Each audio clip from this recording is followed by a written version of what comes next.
Hey everyone, in this video, I will show you how to insert a frame around a picture in Canva.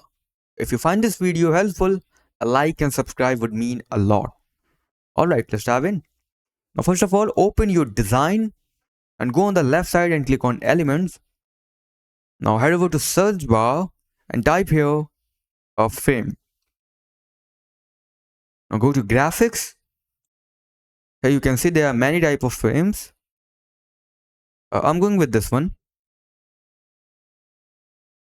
Set it according to your need.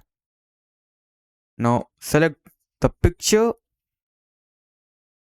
Okay. Now select the picture and the frame.